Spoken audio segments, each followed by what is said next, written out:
Welcome to the Genuine Content Podcast with your hosts Jay and Josh. Jay, what's going on, my guy? How you doing? Man, Friday night, feeling good. Work week wasn't too bad, but I think what makes me more excited is first episode was finally released. So all the jitters, all the butterflies, they're gone because like we did it. We're officially official. Like we're podcasters, we're content creators. So how how good does that feel after like 2-3 months of us just talking and just thinking of stuff and like being dreamers, and now we're finally doing what we said we want to. It's surreal, man. I was talking to a buddy of mine, and he was like, "Man, I remember in November when y'all were talking about this, and it was just like a seed. It was nothing, and now you have all this stuff, and now you've made it come to a reality, and it's exciting. It's surreal. Excited to keep the train rolling, right? We've got a lot of good content that we want to bring in. And a special shout out to everybody who's listened to the first episode so far. We really appreciate it. We've gotten a lot of good feedback. We definitely are dedicated to the process of improving what we do. And we are genuinely excited. We are happy that you've taken the chance and the faith to listen to us. And hopefully we were entertaining enough on this first go around, and we can continue moving forward with some good stuff.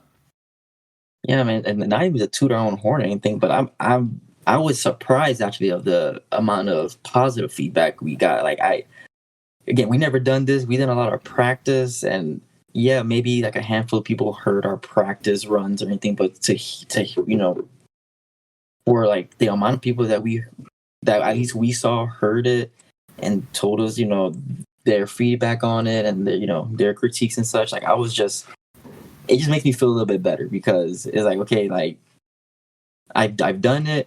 It's not as hard as maybe we all think it is in the beginning because we're just so nervous, and it's just a brand new venture that we're doing. Like we're in our career field, we don't do this. Like we're not like, I guess you could consider this public speaking kind of, even though like it's just us. But then people like think about how much people just listen to us, whether we know them or not. So it's still different. It's still like a little bit nerve wracking because I don't know who's listening to me, but we're getting it done. And man, I'm just happy of all the initial followers, everyone who bought in, who continues to buy in. And just know, if you think the first episode was really good about Wakanda Forever, get ready, because I think we're going to have a lot more thought-provoking conversations. Like, for example, this episode is going to be very thought-provoking, but then we have some very deep conversations that are coming up soon, and we have some guests that are going to be in episodes with us. So I think this is exciting. I'm ready to have the uncomfortable conversations already. Yeah. This is the process of learning and growth for us. Like we mentioned, we're going to do what we can to bring some really exciting, entertaining content, of course, but content that really speaks volumes to where we are in society and what we can do to learn and understand different perspectives. But like we said, thank you all so much for listening. If you haven't yet, you can find us on any platform, basically Apple, Spotify, Google Play, YouTube, you name it, we're on it. Go follow us, Genuine Content, Twitter, Instagram as well, Facebook, genuine_content for IG and Twitter, Genuine Content for Facebook. We've got it all right now. So, and then please, everyone, if you can just like, subscribe, and review, you don't understand how helpful that is. Any feedback, it doesn't have to be 5 stars or anything. Just be honest with your reviews. Let us know what we're good at. Let us know what we're not good at. We just not only just for the logistic purposes, but for us to know what we need to grow at. So please like, subscribe, and review at any of your platform of choices. Yeah. To Jay's point, whether it's good or bad, we want to hear it. We want to know about it. We want to grow in multiple facets, right? It's not just the information that we're bringing from these topics, but we want to improve on what we're doing in this podcasting world as well. But Jay, we have an interesting topic, like you mentioned. Wait, before you even continue about the topic, one thing I do want to let the audience know, something that me and Josh thought about, and I think we want to be very transparent with our audience, and whenever we have ideas, we want to bring it to the audience. I know we're thinking about possibly doing monthly a monthly episode, interacting with our fans. So it's in the works right now. Nothing's confirmed, but we would love to dedicate an episode to just like the mailbox. Any questions, any conversation starters you had in regards to any of the episodes we have for that month. I think it'd be really good just to interact, have interaction. So like, what did you think we said about Wakanda Forever? Well, let us know, and we can have a discussion there. I think it'd be a really good idea just to have that audience-driven episode. Jay, you're manifesting that good energy. You're already talking about fans. Like we got 100K subscribers. I like it. Hey man, if you think big is gonna happen, man, that's all. That's all. We gotta keep thinking that way. Exactly. Yeah, our intentions are in the right place, man. We know that we have something good to bring to the table, and we just hope people are along for the ride. But It's we a appreciate marathon. everybody who started with us. The day ones. We have some day ones now, officially. Yeah, day one. And people asking me when the next episode. I was like, man, come on, man! I just released the first episode. Like, Right. We still work. I'm saying, this is my part timer right now at this point. Exactly. We should start the Patreon right now so we can quit early. Oof, that'd be a dream. You see Man, all the other Patreoners doing it. Like, man, I'm next. right. All right, so let's get into But it. Josh, So we have a good what's good? let the audience know what's the topic, man. What we talking about today? Woo, we got a loaded one. So we're gonna get into a little bit of some cancel culture talk. We're gonna bring some examples from different realms of media, one perspective from like a comedian standpoint, and kind of the art of offending people, right? But doing it in a masterful way, and what that borderline looks like. But then also, there's a lot of artists that we're familiar with that have interesting rap sheets or some controversial issues that come about. But then people, decide whether they want to listen to them or not. They want to boycott it, what have you. We're going to talk a little bit about that and kind of see what everybody's thoughts are as well. So if you have feedback on this, I think this one's going to be a very diverse opinion situation. So if you have different opinions, if you have feedback that you want to share with us, please do so. We want to hear it. But Jay, let's start with cancel culture in and of itself. Like, how do you define it and what the dynamic is in the world today with cancel culture? Cancel culture. It's funny because this is a term that's relatively new, right? Like, I want to say maybe 5 years. Like, it definitely hasn't been 10 years of what we consider cancel culture. But I think the first time I ever heard of it was it the Me Too movement? Like, I think it goes that far. I'm not even too sure, but like, because it's fresh. But with cancel culture, it's like a conscious effort to remove toxicity like of the person, and kind of like, I mean, the word says, for you're canceling them, you're just refusing to listen to their music or watch their movies, or you're basically removing their content. And for whatever reason, for the most part, it's like for moral reasons, but I think that's what I think of cancel culture. I mean, is there a better definition of it? I mean, I never had anyone ask me what is cancel culture. I think cancel culture is one of those things you just know without actually thinking about explaining it. Yeah. It's an interesting one when you think about it and you kind of take that introspective look and just pause for a second and like, what the hell is cancel culture? Like, really?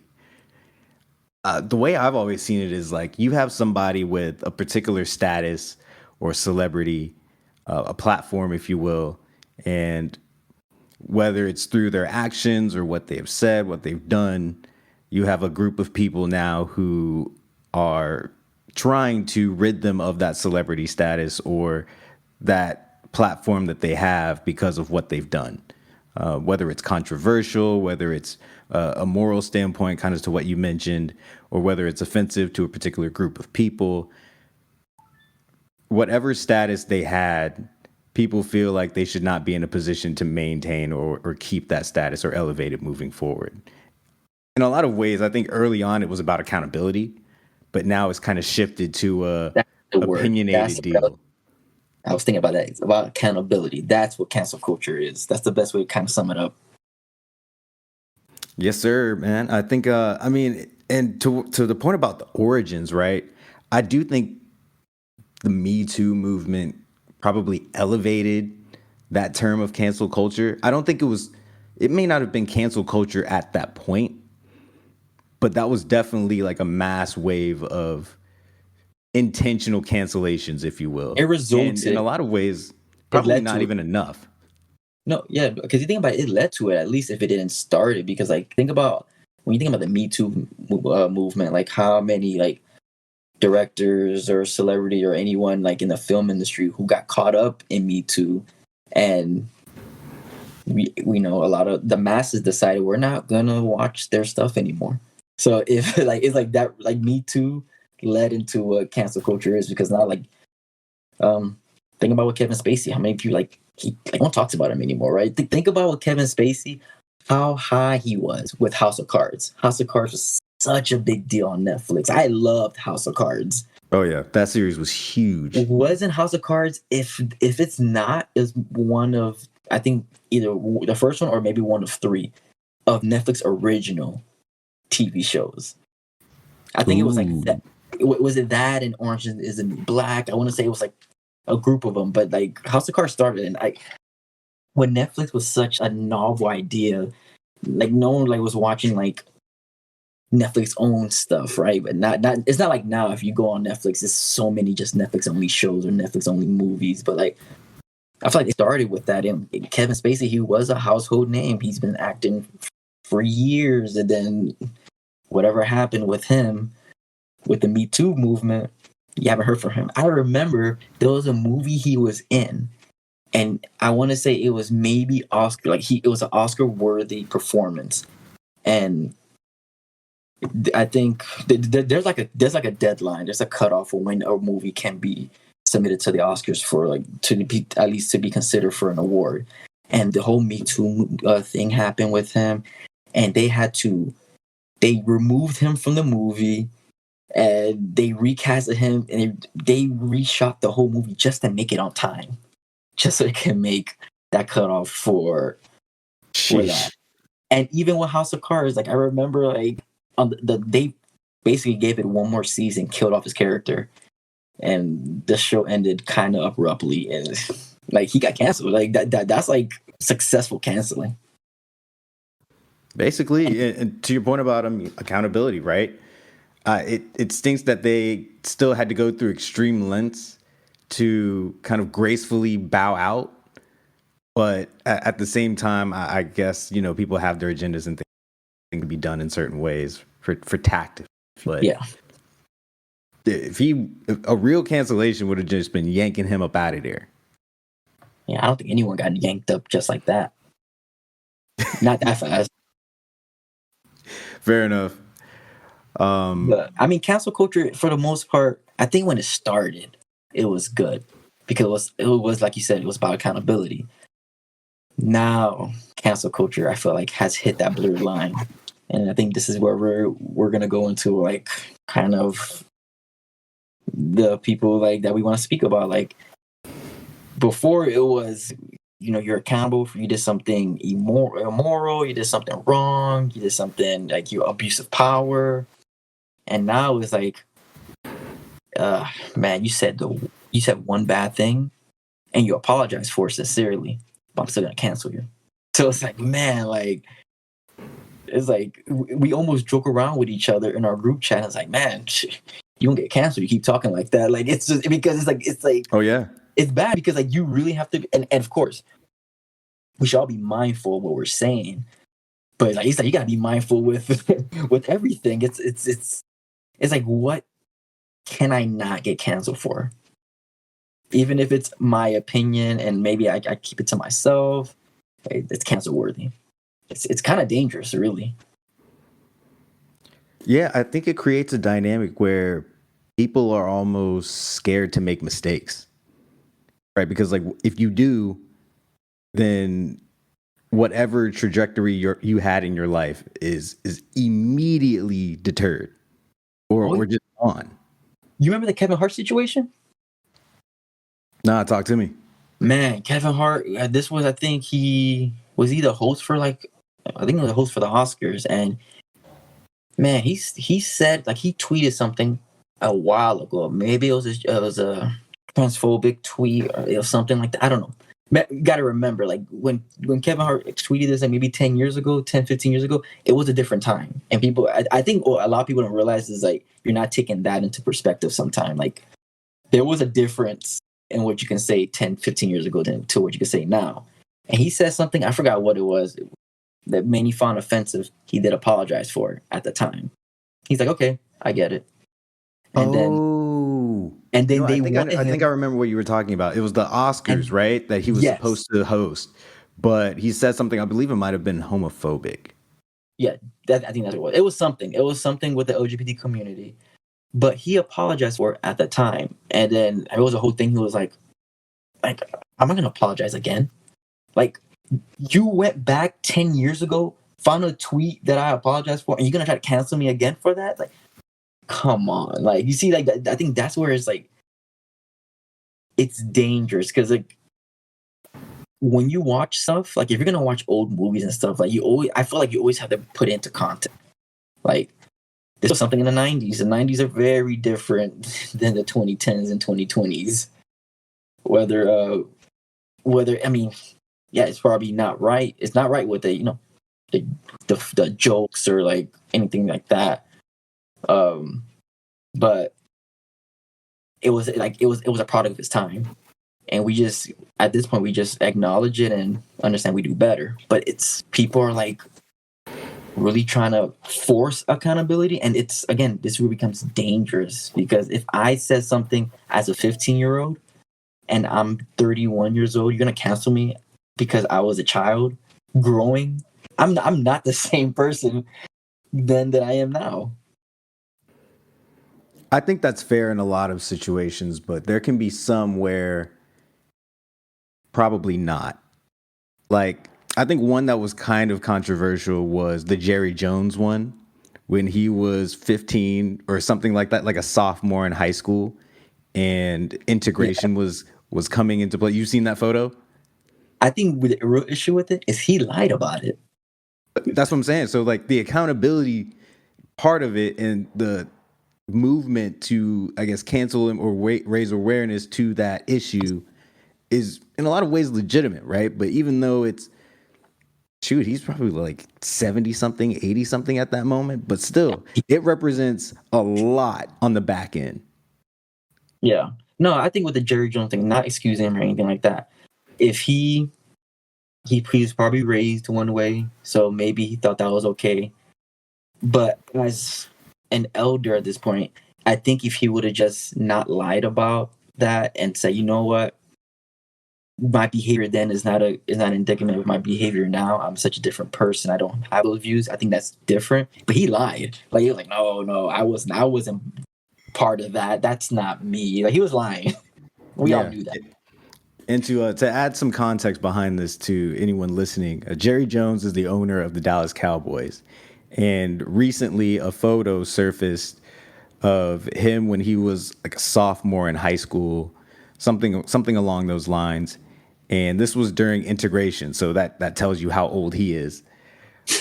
And he was like in the second row of watching the first set of black kids going into their school. And meanwhile, I mean, there's a lot of kids there just raising a ruckus, trolling, if you will, being toxic, being negative. Of course, anything racist you can think of at that time, all the slander they're coming at him with it, and he's just there kind of as a bystander.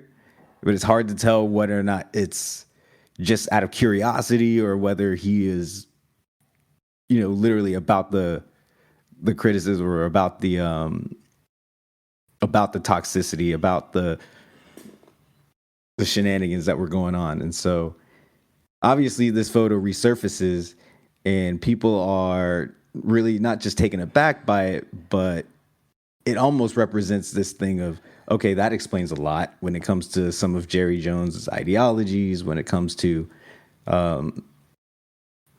his status as an owner and how he's worked with and treated his players and things of that nature, players that work or play for the Dallas Cowboys. But to Jay's point, he wasn't really forthright about the photo itself and the context of the photo either. So that raises another set of questions, and he almost cancels himself in doing so. Yeah, I mean, I think with cancel culture, it brings awareness. Yes, but I don't know. It's good and bad. You know, like most things. But I guess it kind of segues into like what we think about like people trying to get canceled or like communities trying to cancel them. Like, imagine like a comedian. Like, what's the like? I mean, you've been to comedy shows. I've been to plenty of comedy shows, and I feel like there's a lot of offensive jokes. But it's like it's always that thing was you know what you're getting into at a comedy show. Like, there's always like with offensive jokes with comedians, there's always some truth behind it. I don't know. One legendary person that's known for this is Dave Chappelle. Oh man, Dave is masterful with his delivery and his jokes and his content. Um, but yeah, there's a lot of controversy surrounding what he had said in a not a. I think it's been some time now. I think it's been a few years now at this point. But You one of talking about his the comedy closer? series, yeah, Oh yeah, that was like 2021 because I went to that show. right. But his comedy special rose a lot of controversy. Um, Individuals in the LGBTQ community were at arms about what he said, found it transphobic in nature, found it harmful, found it dangerous, and really pushed Netflix to remove that series and No, move I don't forward think they with did. canceling. No, push them to do it. Oh no, no. I was about to say. I'm like it's still on Netflix. Oh no, they put out the statement saying if you're not familiar, if you don't like our content, well maybe Netflix isn't for you. Yeah. But to your point, I mean, where is the line, especially when it comes to comedy, right? Because there really is a masterful art of offending. And I don't think any community is above satire, if you will. I mean, yeah. I mean, if you think about it, right?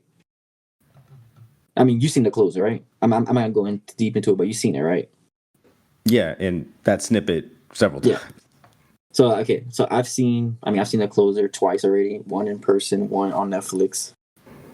I mean, something that's it's not just like synonymous with Dave Chappelle, but like I've seen like Cat Williams, I've seen George Lopez, Cedric the Entertainer, Eddie Griffin, the fluffy guy, Gabriel Iglesias. I've seen them all, right? But like they always make fun of a certain group of people. Whether like you have like Cat Williams and George Lopez, they love making fun of white people, or like Cat Hmm. Williams make fun of Hispanic people, and like there's always a group of people like these comedians are making fun of, and we kind of go into it like you know what you're getting yourself into. Like these jokes are offensive. Comedy in itself is offensive when you really think about it, Right. and isn't like for me my point of view or anything. And I think we should have like kind of like put a disclaimer in the beginning of this, like what we're saying is just like it's just a dialogue between us. Like if we offend anyone, this is not what we're trying to do. This is just like having that uncomfortable discussion. And but for me, isn't like a sense of equality is you getting clowned on. Like I'm gonna clown on you. Like if they should post like I'm gonna clown on the LGBT community just like I'm a clown on white people, just like I'm a clown on Hispanic people, like or any other group of people. So what makes you different? It's on brand comedy, right? When like on brand validation is kind of what I see it as. You know, if you get roasted, that almost gives you the validation, if you will, of being present. Yeah, I mean when you think about it, like okay, you if you know you're gonna go to a comedy show, right? And you know it's Dave Chappelle, right? Yeah. You know he does certain jokes. Do you go or watch it? Nah, you're right. It's weird, right? Like I go to comedy shows with my wife, and I always want to go in the front. And she's like, "Oh no, no, like I'm not gonna go there because I don't want to get roasted. So why would I put myself in a situation?" So it's like, no, I'd rather be back there. So I'm not gonna. She's like, I'm not gonna put myself in a situation where like I'm embarrassed or anything, not because of the joke. She just don't want the spotlight. So it's like, well, Right. why do you do that then? Like, if you know, like, if Dave Chappelle is just not your sense of funny, then why do you go or why do you go watch it or anything? Like Cat Williams is very known for making fun of white people, right? Like he's always talking about his white friends or like crazy stuff white people do or anything like that. So if you're a white person, you know that. Like, are you still gonna watch it knowing that he makes like you think he makes fun of your community, but you're still gonna like kind of put yourself in a situation? And with comedy, is it really harmful in comedy? That's kind of where comedy blurs. True. I think comedy also tells the story, right? It's about, in a lot of ways, just the fabric of society, like where we are as far as certain topics. And the introduction of it is almost to reveal certain truths, right? Like at the end of the day, most comedy can be harmful in the sense of it is offensive, in the sense of it does cross the line, but that's what comedy's supposed to do. Yeah. So like, I mean, how do you feel like? I mean, you love Dave Chappelle. I love Dave Chappelle. Um, but at the same time, we're kind of straight shooters. We call it how we see it. Like we're not biased or anything like that. So like in hearing the jokes, not the backlash, like just your own feelings on it. Like, did you think they were like bad or harmful or anything like that? Did I think the jokes themselves were transphobic? Yes. Do I think that they were toxic and dangerous? No. I Okay. think that's on brand Dave Chappelle. And Yeah. so I say it's not dangerous because I don't think he went out of his way to attack anyone different than he would have done anything like any other community. I think it was very on Sense of brand equality. and very illuminating, right? It was equitable. But then I mean, again, I he also gave it don't to have the trans community. opinion that I'm coming from, right? Like I'm not coming from that perspective. Yeah. And they may they may feel that differently than I would because I'm not from there. That's not my walk of life. And I would imagine that they're already up against a lot when it comes to social barriers anyway. So it's just kind of piling on more stuff. Is it really necessary? I guess I see it a little bit different. Like when I saw it, first thing I thought was like they're gonna go for Dave. They're going for Dave. Like Oh yeah. immediately. Oh yeah. But like not be and this is just me, like I'm like if anyone doesn't know, I'm like super liberal. Like I'm like I don't know, like I have no problem with any group of people at all. Like it's funny, like quick side story. You remember Gatorship? It rings a bell. I forgot So its overall purpose though. for anyone doesn't know, like so we both went to the University of Florida and there was this prestige program, like a retreat. And it's called Gatorship. And no one really knows what it is until you get in. And I remember like I tried twice to get in and I couldn't get in. And I knew people that got in. And I was like, damn, like why you and not me? Man, just to find out the people that like have like some discriminatory traits and stuff, like or like you like maybe are having issues with like gay people, lesbians, or anything like that, or maybe you are gay or lesbian, like and you like felt hurt or anything like that, you will get chosen for the program, right? Like, for example, like if a gay person who's like, you know, this was a good example. I don't like when people say that's gay, like that's gay as fuck, right? You say that's offensive because now you put a gay connotation, now you put a bad connotation to gay.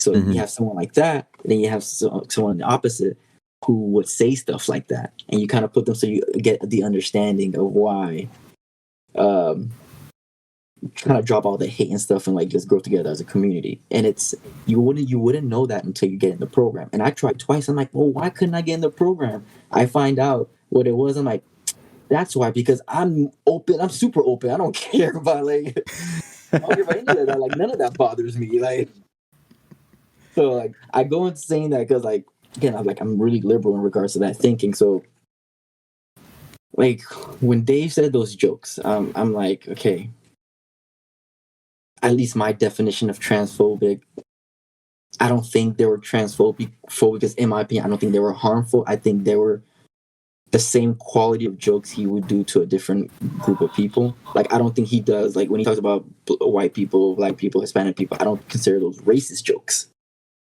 I just think those are jokes geared to that community. Just like I kind of think that those are geared to the LGBT community, but again, it was all equal. I'm gonna give it to you just how I'll give it to anyone else. Like you're no different. You're no like you're not special or anything like that. Like in a bad way. It's just like no, you're gonna be the same. And I think that's when you watch the whole thing. And I think a lot of people didn't watch the whole Dave Chappelle special because if you watch it in the end, he gives a masterful story, a real life story about what happened, about how he has a really good friend who is part of the community, and she was very supportive of him. She thought his jokes were funny.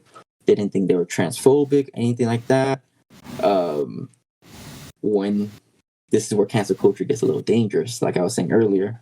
When they found out that she was a supporter of Dave, good friend, go to his shows, they bullied her because she didn't cancel him.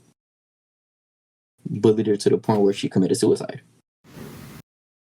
So the whole thing with Dave Chappelle, he was saying these jokes that they thought was offensive, and then say, "Well, look, who's more dangerous? Someone who's like a comedian, just making jokes as he would do to anyone else, or a community who's trying to cancel me, and because they couldn't cancel me, you're gonna bully people into if you don't believe what I believe, I'm gonna bully you." And then you don't know what her mental health history is or anything. It led to her suicide. I don't know if people get that far into the special because that's literally like the last 10 minutes. But like that was like when he said that in the show, I was like, wow, like only Dave Chappelle can like make really funny jokes, maybe offensive jokes, but then there's a reason behind it. Crazy. Like that's why he's one of the greats. Yeah, he is. He's incredible at going deeper than the surface when it comes to the content in and of itself, right? So there's like the satire element of it, there's the humor element of it, but it's always revealing a very important part of society that needed to be talked about, that needed to be heard and addressed, right? Yeah, and during the whole thing, all I heard was about how offensive it was. I never heard one person talk about the ending, as if they never went that far. Well, you get Maybe stuck on that particular piece too, right? Mm-hmm. Like you latch onto that one soundbite, if you will, and run with it. And sometimes even that gets taken out of context a lot, Of right? When course. you just isolate it from the grand story, kind of to your point, now it's interpreted differently. Yeah, and I think when you watch those clips, yeah, they're funny on its own. But if you ever go to like a Dave Chappelle show, like maybe a lot of comedians do this, like there's always a reason behind it. Like the best comedians, like they do this where they'll say a joke in the first 10 minutes, and somehow that same joke is relatable at the end, and like that's how they end the show. Whatever punchline was the first episode was like in the first 10 minutes, it's gonna be the punchline in the last joke. And if you really got it and understood the storytelling, it's like, oh, it all came in circle. And again, like I think what Dave Chappelle said is he's like, I understand what you're saying, but and I think this is just in general. I think this is like perfect. Like one of the reasons why we're doing the podcast is like we have opposing views, and well, let's talk. Don't cancel me. Talk to me. Like, but we're not talking. I think in this day and age, we don't do too much talking. We do it as if I'm offended.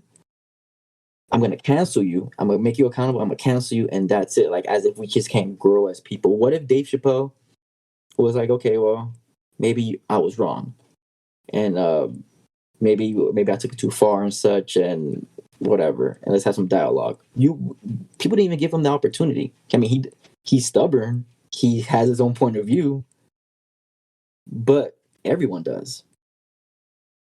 Maybe you think it's transphobic. Well, maybe he's saying it's not transphobic. Well, let's talk.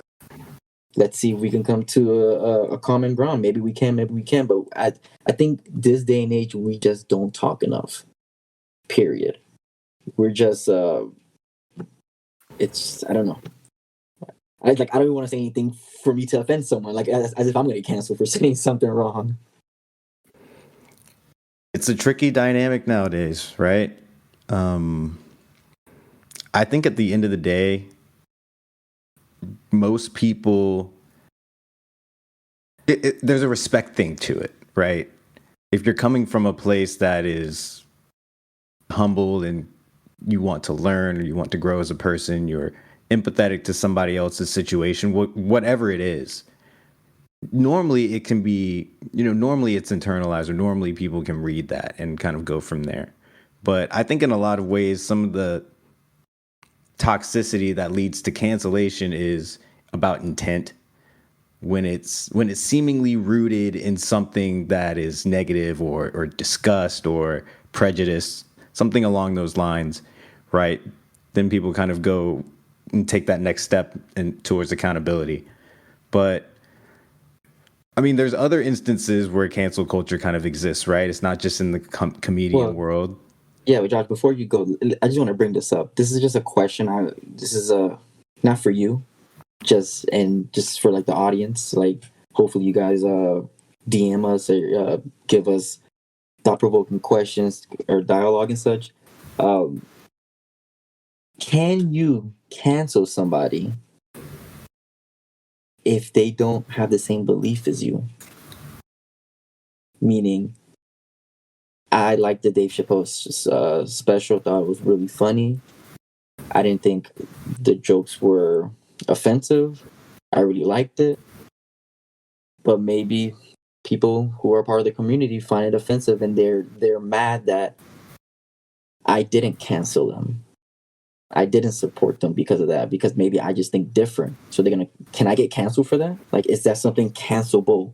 Like, instead of, because I just don't have the same thoughts as you. I'll even take that question a bit further. Can you live in a world of constant cancellation? Ooh, I can answer that one. I mean, well, I'll give a straight up no. And I'll let the audience answer that themselves, but it's a straight up no. And for the reason why is do your research on everything you own, and I'll leave it as that. Yeah, eventually you won't have a product to buy. You won't have anything to listen to, a movie to watch, or anything. But difference of opinion, I think, is different than spewing hate and negativity, right? I guess a good one before we segue is hot take. I don't think Chick-fil-A is all that, but never just had to throw that one in there. Shout out to the waffle fries. It's just like, I don't know. I think it's overpriced. Chicken's fine, whatever. But like one of the main thing is like the owner's like against the gay community. He's religious for whatever reason, right? That's fine. That's fine. That's what you believe in. He's like, I don't support that. I know a lot of gay people in my life. Like for me, I just can't support something like that. When you're openly about that, and it's okay, well, I just choose not to buy or eat there. Now, if you say you like Chick-fil-A and you're still gonna eat there regardless, do you, right? I'm not gonna judge you on that. That's you. Me, I just don't like it for two reasons. I even had I've even had gay coworkers who told me, man, yeah, I know I'm really gay, and but I still love their chicken sandwich, so I'm still eat there. I'm like, all right, well, if it doesn't offend you, it doesn't offend you. I'm just saying, for me, I just don't like that. I don't support that. Like how openly you are with it. So, but I don't condemn anyone who does eat it. I'm not canceling you because of that. But dude, that's just me though. I understand. Like I understand where people are coming from. It's like, okay, well, I just have a different way of thinking. I get you. And, you know, if there's a particular cause that you feel strongly about, that you feel is necessary to, you know, remove yourself from, no longer patron that service, buy that product, listen to that, you know, piece of music, whatever it is, then it's understandable across the board, right? I just think a lot of times you're put under criticism for not being a quote unquote ally as Yeah. opposed to just neutral, which And you is know what? which is interesting. And can you be an ally and just not have the same way of thinking? Like, can I be an ally and just have a different opinion? Like, I think I can, but like maybe many say I can't. Mm. Let us know in the comments. Let us know. Send us a message. Give us a review. Once again, you know, this And is an open type of conversation that we hope that we get a lot of feedback on. We hope that people can kind of give us, you know, a little bit of a peel behind the onion of what they're thinking on these type of topics and what their opinions are. And for those listening to this episode, you'll find out in the next few episodes how this ties into another topic that we'll talk about in another episode. But all this kind of relates one way or another in regards to like just being an ally or canceling and such. So, but I'll leave it at that because I did want to bring up like not only with canceling with Dave Chappelle, but like canceling. Like a lot of canceling has been happening in the music industry in particular, as in like you have the whole Tory Lane situation. That's like probably the main thing with canceling. And I guess if many don't know, Tory Lane's now he's in jail right now, right? And he was charged with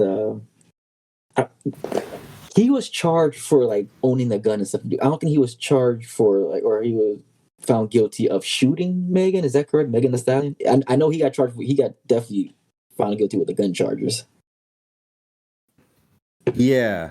It's iffy on what he got charged with, but you know, it was a drama filled case. Absolutely. But he's officially at this point a convicted felon.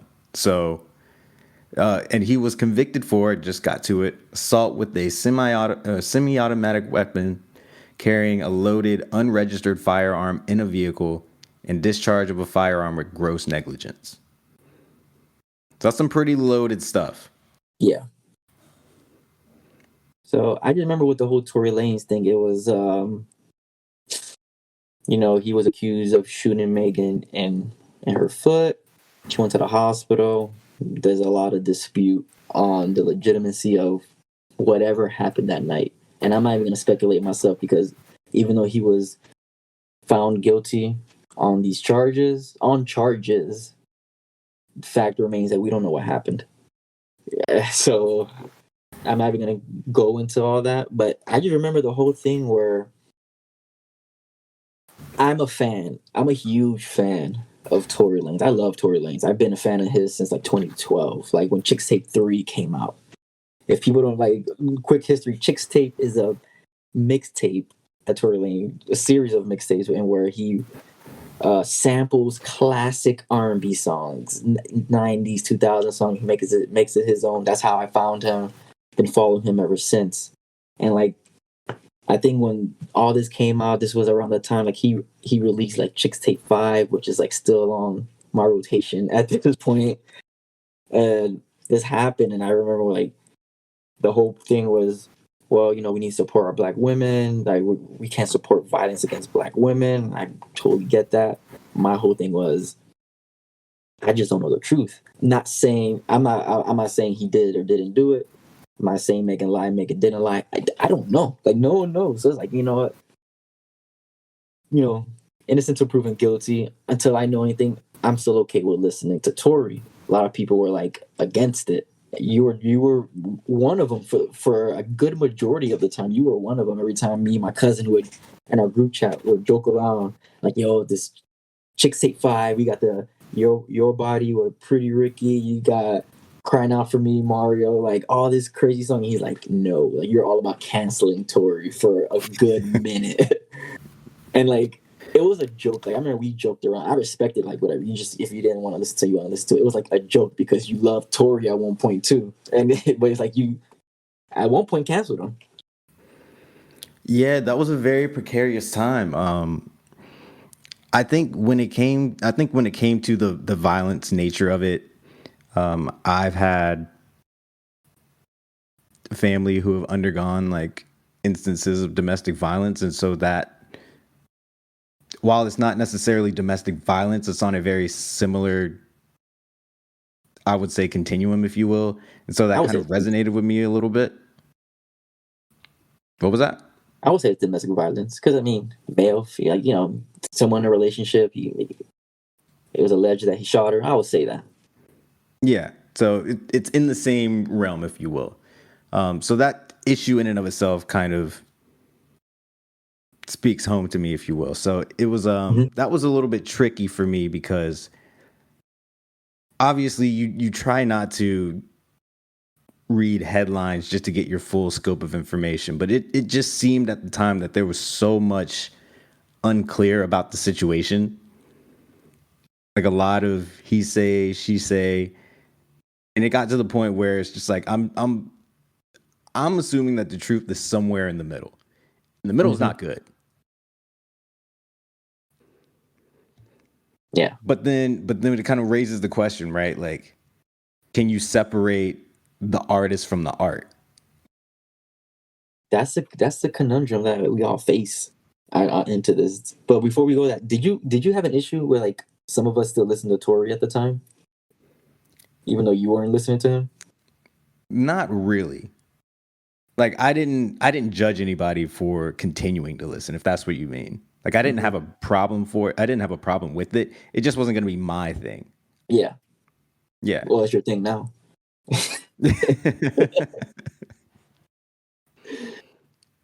No, but no, you made a great point. Like, at what point do you separate the art from the artist? And it's like it's funny. Like, it's I might jump into future episodes, because we have a lot of topics coming. But I was listening to a video game podcast, and that question was brought up, and the host he was like, "No, you can't," and it's hard because like I think I think it all depends.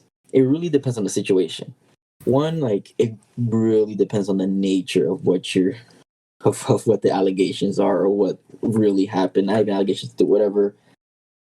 I won't name artists or anything that have checkered backgrounds like that. But like if I know if we all know something happened, then I just can't do that, right? Like but then you have something with the Tory Lane situation where it's like I just don't know that it happened. Yes, he got he found guilty on charges, but again, I didn't care for the case. I'm just going by what people are telling me, and from what you told me, we still don't know. Like the stories are so iffy. Like I just don't know. So, and in regards to separating the art from the artist, if prior to this incident, you have like maybe 5, 6 albums in which you probably had this clean background. You didn't have this cancelable behavior, and then you did what you did and you dropped 2 more albums after. Is it okay for me to listen to the old stuff because that's when you weren't a bad person? That's when nothing happened at the time. Like it's like I'm kind of separating it because like you wasn't this monster then. So I think it's okay for me to listen to you. That like I think a very good example of this because Tory I think is kind of an iffy situation in regards to that. But Kanye West. I think is a way better example in regards to this. You have Kanye, huge catalog. He got real iffy probably a little bit after Life of Pablo. Yeah. I want to say maybe around the time of Life of Pablo, that's when his behavior started to really change. But when the album came out, he was still Kanye, but a little bit crazy, more eccentric.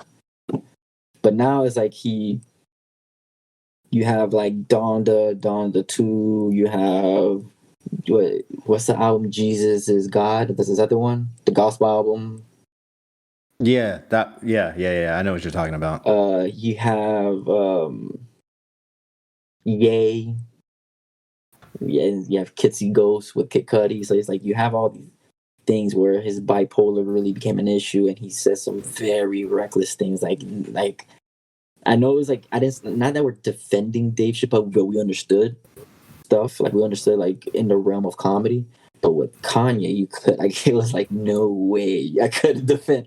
Like you said some really loose stuff in regards to like his relationship with Kim Kardashian, the behavior he did with Kim, showing off her nudes, to employees at Adidas, to anti-Semitic comments, to reckless stuff on Drink Champs. So it's like, can I listen to the College Dropout? Can I listen to Late Registration? Like Graduation is like one of my all-time favorite albums.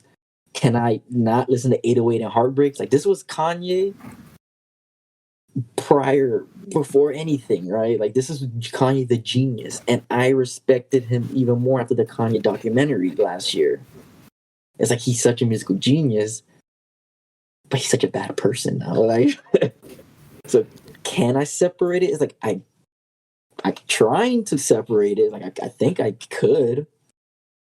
Yeah, that situation is just it's so peculiar because he went left so rapidly, and it was like I wouldn't call it a fall from grace, if you will, but it was just such a rapid change in what his platform was during his early albums, right? It almost seemed like completely different person He had in a lot of ways.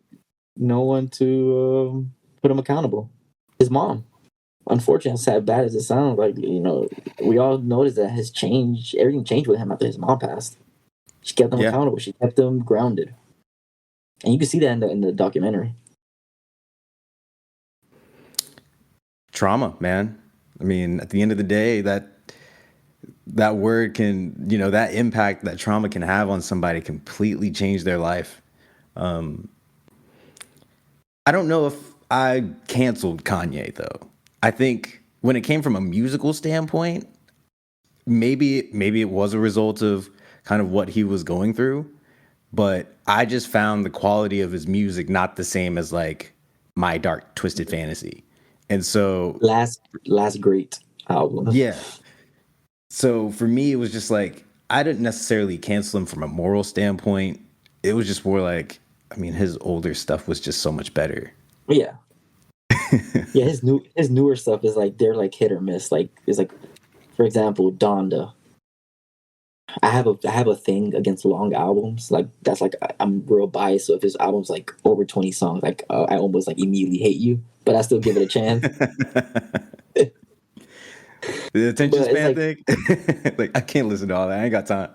it's like the Chris Brown situation, right? Like he drops a 48 song album, and I can't do it. I really think that was just like for streaming purposes, right? Because like it was No, all about like he did like 4 times, like 4 albums are like that. yeah.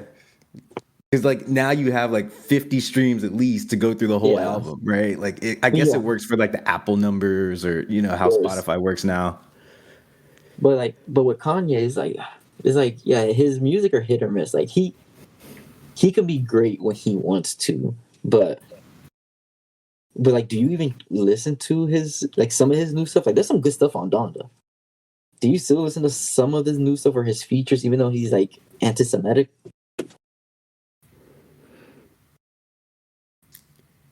Interesting topic for debate, right?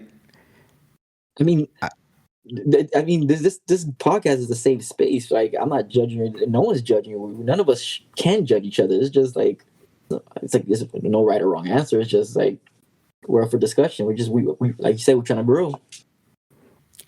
I would say that that is definitely a cancelable offense. Mm-hmm. Absolutely cancelable. But is canceling what is canceling in this case? Is it just completely boycotting the music? Because in a lot of ways, I mean, his Adidas deal is done, right? So what is effective due process? Like, do you get a life sentence of cancellation, or your deals have fallen through, pieces of your status have kind of been He got canceled. yeah. So if he's already canceled, then do do you add to the cancellation if he's already canceled? What Yeah, I don't know, do I man. have to put my cancel piece on this? Do I have to stamp it and approve it, and notarize like the the Yeah, that's the cancellation? cancel police, man. Like, I don't know what's canceled. Like, I don't know what the canceled Yeah, the line or anything like that, or statute of limitation. I don't know. right. Like if you serve your time, quote unquote, right, or you're contrite about it, do you still stay canceled? I don't know. I mean, we're talking about like people getting canceled, like Dave Chappelle with the alleged transphobic jokes, and you have Tory Lanez with the alleged shooting, Kanye with the not alleged, it definitely happened, anti-Semitic quotes. Um, like a lot of them, like are almost like moral stuff. So like, is there like a moral ground into like what we could cancel? Like, for example, like we have hip hop, right? We both like really enjoy hip hop. Like we both love trap music, and we you hear all these rappers, like old rappers we listen to, maybe the new school coming in, like talk about being a dope boy, slinging drugs, killing people, like wearing like some of them have teardrops on their face, and we know if they're real, we know what that means. Like are Mm-hmm. those cancelable? Like can I cancel you for that? Because like that's like morally wrong, and like I can't support that. But it's like, but then your music is banging. Like I go to the gym and I'll be pumping. I'll be going hard on the bench or in squats when I if I hear some of that. Like, can you Uh, cancel that? so the interesting thing is we're all human, right? And so we all make mistakes. We're not perfect beings. So it, by that logic, like everybody should be canceled for something. Yeah, Now, are everyone's offenses as egregious? Probably not. Absolutely not. But at the same time, like you never know somebody's walk of life, especially when it comes to like the culture of hip hop and trap music. Like that music is entirely based on a culture that is oftentimes that's just part of the deal. yeah.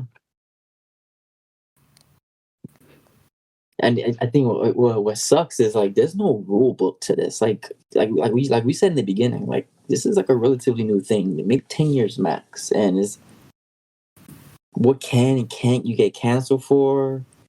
Can I get canceled because I listened to something you canceled, or like And it just it's hard.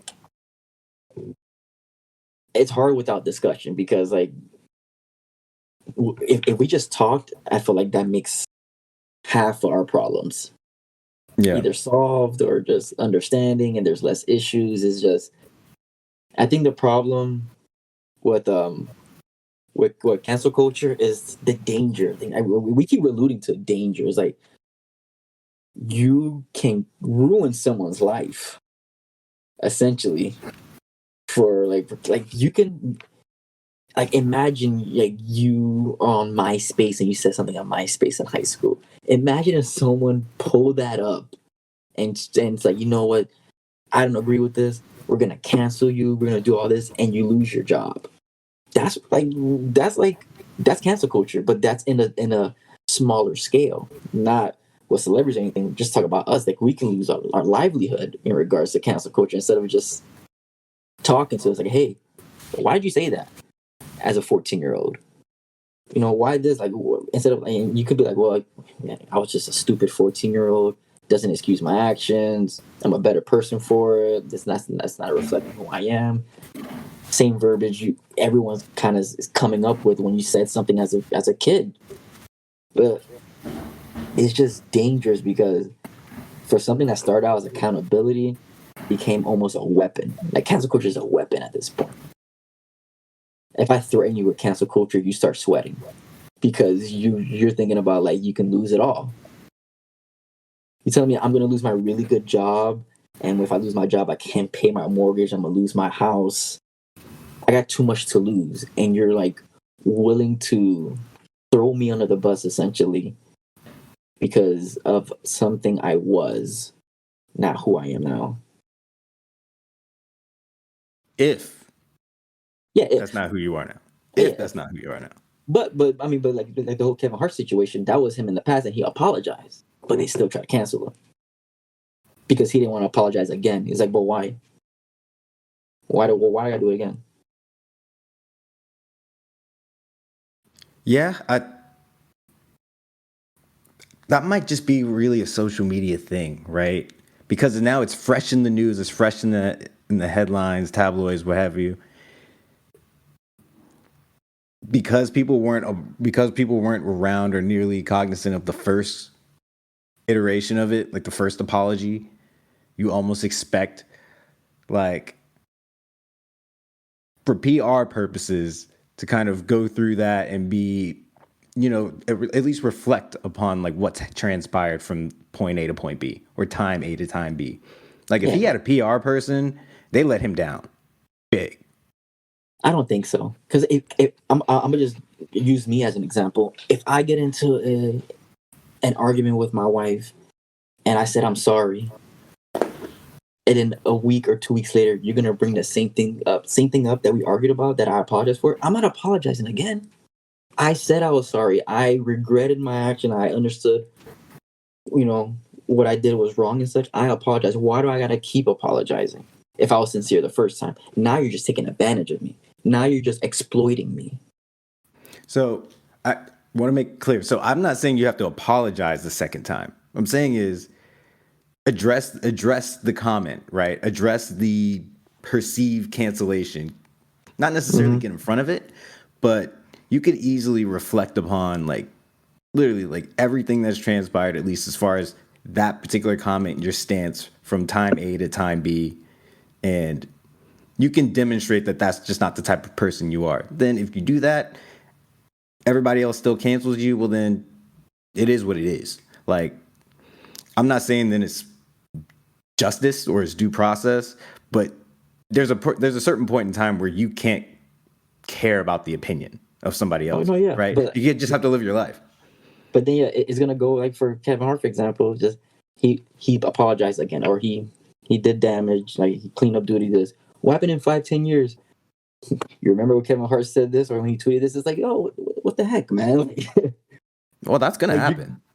but okay, but not, but then if he doesn't say anything again, even though he said something twice already, again, this is when you're weaponizing cancel culture, and it's like now you have an agenda instead of something being about accountability. Now you have an agenda where you're trying to take me down or use my platform for something. Kind of like it's like a different version of blackmail. I'm with you. It's so here's my thing. Like, where does accountability come into play for that person, right? The constant accuser, right? The one who will never let bygones be bygones or will refuse to listen to the change that somebody has made or their contrition, if you will. Like, where's accountability there? Because you can't cancel the canceler, or can you? There's no rules, so maybe you can cancel the canceler. It's almost like a forum of public opinion, especially if it's done on social media, if it's done like on Twitter. Like the threads is almost like the judge, jury, and executioner, which makes it even But more what? dangerous because it's hardly rooted in factual intel anyway. Yeah, but what's scary is people like, at least with cancel culture and like with the different communities. If you don't notice, like there's the vocal minority is extremely vocal these days. Oh, it's loud. So it's like it's so loud, even though it's like maybe 20% of people think what the vocal minorities think. They're so vocal that it sounds louder than what it really is. And it's like in the next episode, I'm gonna bring this exact same thing up, and it's like, man, like I don't know. Like, again, I can't think of another word, but like you're weaponizing it. You're not using what cancel culture is supposed to be for what it was intended for. Like you're using it for your own agenda. And I mean, the best way to sum up this whole episode is just something that started good. Like is you're just using it for your own agenda. You're using it for your own almost selfish reasons. Like because not everything is cancelable, but you can get canceled for it. You can cancel us for our group chat. They'll kill us. And we're just joking around. We're saying dumb things to each other, and well, you'll cancel us. I can walk down the street, and maybe I say something to a friend of mine, and someone hears me and they get offended, and well, yo, I'm canceling you. I'm gonna find out who you are, and I'm gonna cancel you. Instead of just kind of talking to me right then and there, saying, "Hey, that's not cool." We're not dissolving the problem. We're like they're igniting it at this point. Like they're igniting the flame. It's just we're not doing anything to prevent things like this from happening in the future, because now people are gonna just do things behind closed doors, and that's not changing anything. That's not changing the way of thinking, the negative, the wrong thinkings, or the toxic, dangerous comments that are being said. Yeah, I think it gets easier to be very heavily critical behind the keyboard or behind your phone, right? But when it Twitter comes fingers, man. exactly, but when it comes to a in-person, person-to-person interaction, there's a lot less people who are froggy enough to do that. You know what I'm saying? I, A lot of social media thugs out here, man. I've seen it. They talk I big boy stuff. you could really call it a form of cyberbullying. It gets to Oh that yeah, extent for sure. To your point about, the Dave Chappelle supporter. Like it really can get to that point if you let it. But obviously, we can talk about this topic for days. And we actually do have a couple of podcasts kind of related to this topic because there's so many elements of it, so many layers. But we're going to sign off. This is Genuine Content. Your hosts, Jay, Josh. hey Make sure to Josh. follow us, Yeah, subscribe. don't forget the good stuff. Don't forget, please follow us, like, subscribe, leave a review. You know the verbiage: Apple, Spotify, Google, YouTube. We appreciate any support. We want to grow this community. We want to make this a community. We have grand ideas uh, of hopefully just interacting beyond just a podcast, maybe future videos, live videos, group chats in the future, like Patreon or Discord. We have ideas. We would just love the support. Please tell your friends about us. Uh, just all we're asking is for a chance. Just Yeah. engage in dialogue with us. Yeah. The root purpose of this podcast is to generate conversation amongst us as a collective. And the success of this podcast is really going to be generated on the people that we engage and we talk to and we have those discussions with. But we're excited to have those conversations, even if they are the tough ones, because I think they're the ones that are going to drive a better society moving forward. Definitely. And we encourage you to we encourage you to listen, think about what was talked about today, and share your feedback. And We if we're encourage wrong, tell us. we encourage you to DM us, or I mean, if you want to be a special guest, DM us. We'll talk on the side, man. We're willing to talk to everyone. We want to give everyone a voice, uh, a genuine voice, genuine Absolutely. takes. Absolutely. But keep it civil. I mean, if it's a charged up topic and you're something that you're passionate about, totally get that. Definitely give us that energy. All we're saying is that we always just want to have a community that is safe to hash out the issues that we are seeing in our society and talk about the different perspectives that go into it. Perfectly said. But yeah, all right, we're gonna sign off. This has been a good one, Jay. This has been a tough one to get through, but Oof. a good And you know topic what? nonetheless. And you know what? Conversations are only gonna get tougher from here on out. But I'm excited. Um, We're both excited. we're still here. We're still gonna be in the paint for it. All right, everybody. It's been real. Y'all have a good one. Take care. This is genuine content. Once again, we out of here. Peace.